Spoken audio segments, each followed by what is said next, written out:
এখন বুঝতে পারছেন আমাদের বাংলাদেশে অবৈধ ব্যবসায়ী সংখ্যা কত, অপরাধের সংখ্যা কত?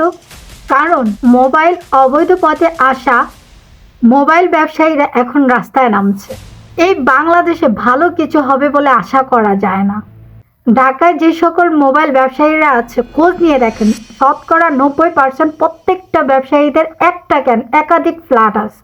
এই সকল ব্যবসায়ীরা ক্রেতাদের মাথায় কাঁঠাল ফাটাচ্ছে, তাই এই সরকারের সিদ্ধান্তে তারা বাধা দিচ্ছে। আবার কেউ বলছেন হচ্ছেটা কি? এটা কি রণক্ষেত্র? এসে বসবাস করা আমাদের জন্য মনে হয় অনুপযোগী হয়ে গেছে। এই অনুপযোগী আসলে কাদের জন্য? রেমিটেন্স বন্ধ করার কারণ কি? না বুঝে খালি লাফায়। আন্দোলন করার কারণে সে লাভ অনেক বেশি, জনগণের এখানে কোনো স্বার্থ নেই, স্বার্থ তো সব ব্যবসায়ীদের। আরেকজন বলছে আমি ছোট চাকরিজীবী, মাইনে পাই 20,000, আমার পক্ষে কি এত দাম দিয়ে ফোন কিনা আদৌ সম্ভব? একটা মোবাইল ব্যবহার করা, দেন ট্যাক্স দেওয়া, এগুলো কি আদৌ আমার পক্ষে সম্ভব? তাই আমি বলবো এই আইন বাতিল করা হোক।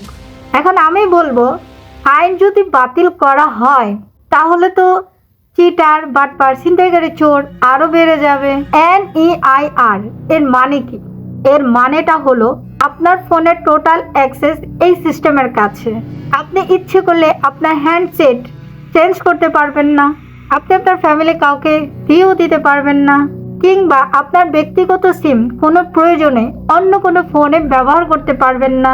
এখন তো চোরের কপালে পিসা, ছিনতাইকারীর কপালে ঝাঁটা, কারণ এখন তার ফোন চুরি করে কম পয়সায় সেটা গায়েব করতে পারবে না। তাই আন্দোলনের ভিতর থাকবে 100 জন ব্যবসায়ী, আর বাকি 300-400 জন হচ্ছে ছিনতাইকারী, চোর, বাটপার, চিটার।